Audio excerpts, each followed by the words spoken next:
Question number 18। एक लंब वृत्ताकार खोखले बेलन का बाहरी व्यास 16 सेंटीमीटर एवं आंतरिक व्यास 12 सेंटीमीटर है।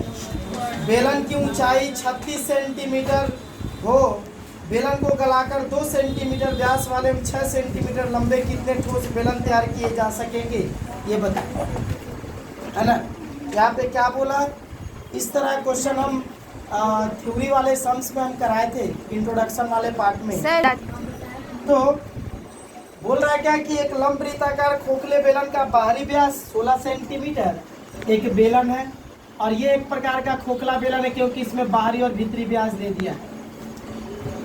बाहरी और भीतरी व्यास यहाँ पे हमको दे दिया, मतलब ये खोखला बेलन है इस तरह का।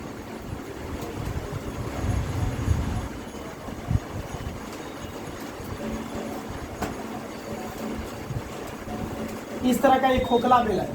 तो खोखला बेलन होने का मतलब क्या हुआ, इसका कुछ भाग ठोस और कुछ भाग खाली है। इसका ये अंदर वाला ये वाला जो भाग देख रहे हैं हम लोग, ये वाला भाग क्या है, खाली है, और ये साइड वाला भाग भरा है, ठोस है। अगर यहाँ से एक टुकड़ा अगर काटा जाए तो वो टुकड़ा कुछ इस तरह का दिखेगा हम लोगों को, ऐसा, जिसमें ये बीच वाला भाग पूरी तरह से क्या है, खाली है, और ये वाला भाग मेरा पूरी तरह से क्या है, ठोस है। ये वाला भाग ठोस है, ये। तो यहाँ से लेकर के यहाँ तक ये हो गया मेरा भीतरी अर्धव्यास, और यहाँ से लेकर के यहाँ तक हो गया बाहरी अर्धव्यास। जब इसको हम लोग काटेंगे तो हमको 2 वृत्त दिखेगा, एक अंदर और एक बाहर। तो अंदर वाला वृत्त जो है ये खाली वाला भाग है, और बाहर वाला वृत्त अगर देखा जाए तो उस बाहर वाले वृत्त में ये ठोस वाला भाग और ये खाली वाला भाग दोनों शामिल। तो अगर बाहर वाले वृत्त में से ये अंदर वाले खाली वाले वृत्त को अगर बाहर निकाल लिया जाए तो बच जाएगा सिर्फ और सिर्फ ठोस वाला भाग। अच्छा, अब बोल रहा है क्या कि इस तरह का जो बेलन है, इस बेलन को क्या किया, गलाया, और गला करके एक नया नया बेलन तैयार किया है, नया नया बेलन तैयार किया है। तो वो जिस बेलन को तैयार किया है उस बेलन का व्यास 2 सेंटीमीटर है, 2 सेंटीमीटर व्यास है, और 6 सेंटीमीटर इसका क्या है, तो ऊंचाई। मतलब इस बेलन को गलाया और गला करके 2 सेंटीमीटर व्यास वाले और 6 सेंटीमीटर ऊंचाई वाले ठोस बेलन को तैयार किया है। तो इसको गला करके कितने बेलन को तैयार किया जा सकता है इस तरह का, ऐसा हमको क्वेश्चन किया है। इसका मतलब कैसे निकलेगा इसका आंसर, कैसे निकाल पाएंगे इसका आंसर। तो कहने का मतलब अगर इसको गलाया तो सबसे पहले जरूरी है ये समझना कि अगर इसको गलाएगा और गला करके नया नया बेलन को अगर तैयार कर रहा है तो इसका कौन सा आयतन नया नया बेलन के लिए काम आया, खाली वाला भाग कि ठोस वाला भाग। ठोस वाला भाग, जाहिर सी बात है कि अगर हम लोग इसको गलाएंगे तो खाली वाले भाग में तो लोहा नहीं ना है, ठोस तो है नहीं। अगर हम लोग इसको गलाते हैं तो जो भाग ठोस है वो ठोस वाला भाग ही गल करके हमको मिलेगा, और उसी ठोस भाग से नए नए बेलन को तैयार किया जाएगा।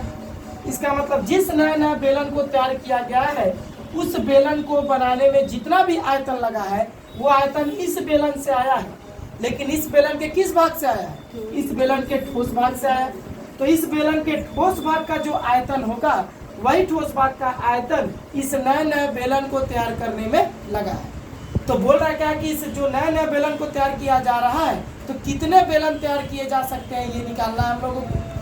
तो कितने बेलन तैयार किए जा सकते हैं ये बताना है। तो हम बताए भी थे पहले भी कि अगर एक आयतन को गला करके दूसरे आयतन को अगर तैयार कर रहा है तो दोनों आयतन को निकाल करके एक दूसरे से भाग दे देते हैं, जिससे जिसको गलाया जा रहा है उसका आयतन और जिसको बनाया जा रहा है उसका आयतन, दोनों का आयतन निकाल करके जब एक दूसरे से भाग दे देंगे तो जो निकल के आएगा हमारा, जो निकल के आएगा वो कहलाएगा क्या, मेरा जो निकल के आएगा मतलब कि जिसको गला रहा है उसका आयतन और जिसको बना रहा है उसका आयतन, अगर दोनों का आयतन निकाल लेंगे और निकाल के भाग दे देंगे तो जो निकल के आएगा वो बताएगा मेरा कि कितने बेलन तैयार किए जा सकते हैं इसको गला करके, अगर इसको बनाया जाएगा तो।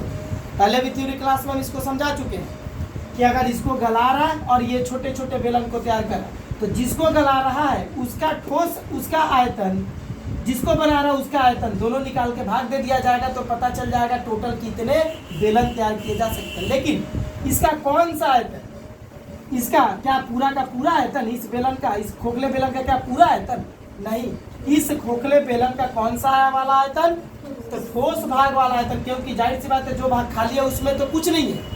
अगर गलाएंगे, अगर गलाते हैं तो सिर्फ ठोस भाग ही ना गल करके हमको मिलेगा और ठोस भाग से ये भाग तैयार होगा। तो ठोस भाग का आयतन इसका निकलेगा और वही ठोस भाग का आयतन को इसके आयतन से भाग दे देंगे तो पता चल जाएगा कि कितने बेलन तैयार किए जा सकते हैं। तो सबसे पहले इस बेलन का ठोस भाग का आयतन निकालेंगे। तो इस बेलन के ठोस भाग का आयतन निकालने के लिए हम बताए हैं कि भीतरी अर्धव्यास से भीतर का आयतन मतलब खाली वाले भाग का आयतन, बाहरी अर्धव्यास से बाहर का आयतन मतलब बाहर वाले का आयतन। तो इस बाहर वाले आयतन में ये भीतर वाला खाली वाला आयतन और ठोस वाला आयतन दोनों शामिल है। तो बाहर वाले आयतन में से अगर भीतर वाले खाली के आयतन को निकाल लेंगे तो सिर्फ और सिर्फ ठोस भाग का आयतन हमको मिल जाएगा। आई बात समझ में?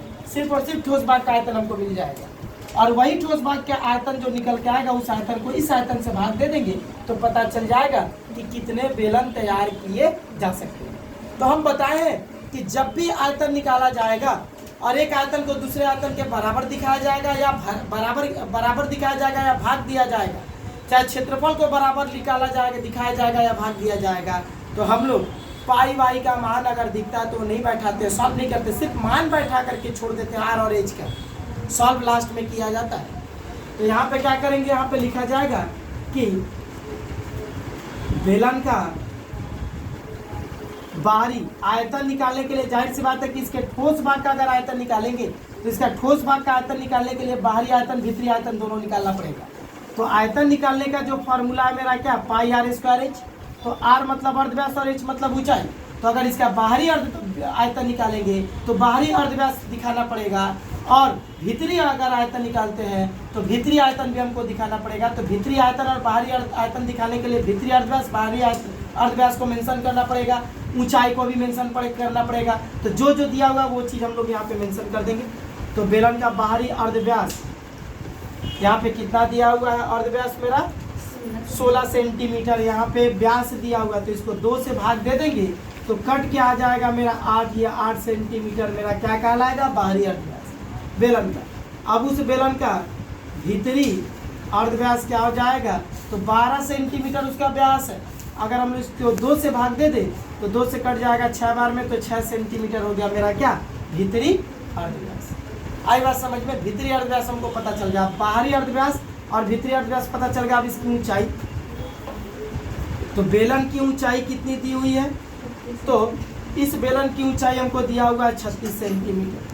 अब क्या करेंगे हम लोग, बेलन का भीतरी आयतन या फिर डायरेक्ट हम लोग फार्मूला भी यूज कर सकते हैं। बेलन के ठोस भाग का आयतन निकालने का वो जो फार्मूला हम दिए हैं ठोस भाग का आयतन निकालने का, वो फार्मूला भी यूज करके कर सकते हैं। या फिर भीतरी आयतन बाहरी आयतन निकाल के लास्ट में हम लोग माइनस भी कर सकते हैं, एक ही चीज़ है। तो बेलन का बाहरी आयतन क्या हो जाएगा, तो फार्मूला हो जाता है मेरा बाहरी आयतन निकालने का, ये फार्मूला लगेगा मेरा पाई आर स्क्वायर एच। तो पाई का मान जैसा वैसे रखेंगे, अभी नहीं बैठाएंगे, सिर्फ आर का मान बैठा देते हैं।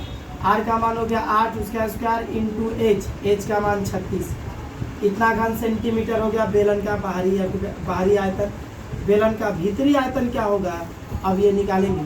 तो pi into r square, r मतलब हो जाएगा अर्धव्यास 6 उसका स्क्वायर इंटू एच मतलब ऊंचाई कितना हो जाएगा 36, इतना घन सेंटीमीटर। आई बात समझ में? तो कहने का मतलब बाहरी आयतन से जब भीतरी आयतन को माइनस करेंगे, इसमें मेरा ये जो बाहरी आयतन है, इस बाहरी आयतन में खाली वाला भाग का भी आयतन है और ठोस भाग का भी आयतन है। तो अगर इसमें से खाली वाले भाग के आयतन को अगर इसमें से निकाल दे तो सिर्फ ठोस वाला भाग बचेगा। तो ये है मेरा भीतरी आयतन, खाली वाले भाग का आयतन यही है। तो माइनस कर देंगे दोनों को, तो बेलन के ठोस भाग का आयतन हमको पता चल जाएगा कि बेलन के ठोस भाग का आयतन क्या हुआ। तो यहाँ पे पुटअप करेंगे, दोनों को माइनस कर देंगे, ये रहा हम माइनस कर दिए 6 का स्क्वायर इंटू। आई बात समझ में? ये हो गया, माइनस कर दिए, इतना घन सेंटीमीटर हमको मिल गया किसका आयतन, ठोस भाग का आयतन। तो जिसको गलाया है उसका आयतन निकालिए। तो किसको गलाया, ठोस भाग को गलाया, तो ठोस भाग का आयतन हम पता कर लिए। अब जिसको बनाया है उसका भी अब आयतन निकालेंगे।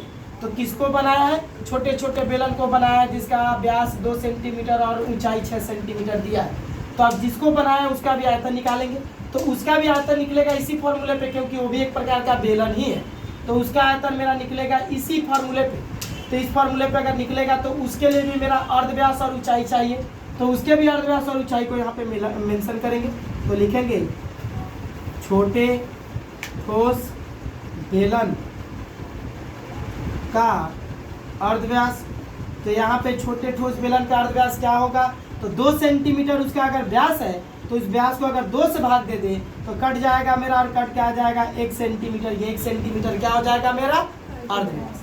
अब उस छोटे ठोस बेलन की ऊंचाई क्या होगी, तो छोटे ठोस बेलन की ऊंचाई हो गई मेरी 6 सेंटीमीटर, बैठा दिए। अब उस छोटे ठोस बेलन का आयतन अब निकाला जाएगा कि उसका आयतन क्या होगा। तो पाई फार्मूला हो गया मेरा पाई आर स्क्वायर एच। तो पाई आर स्क्वायर, आर का मान हो जाएगा मेरा क्या 1, उसका स्क्वायर, आर मतलब अर्ध व्यास छोटे ठोस बेलन का अर्ध व्यास है 1 इंटू एच मतलब ऊंचाई, छोटे वाले बेलन की ऊंचाई है 6, इतना घन सेंटीमीटर हो गया। अब अगर खोखले बेलन को गला करके अगर छोटे छोटे बेलन तैयार किए जा रहे हैं तो टोटल बेलनों की संख्या कितनी बनेगी, कितनी संख्या हो जाएगी इसकी।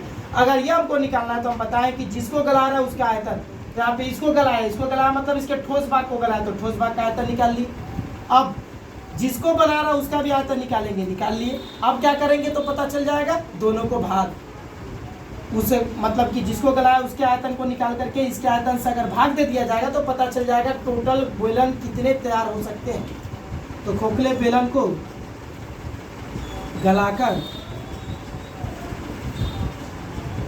नए बेलन तैयार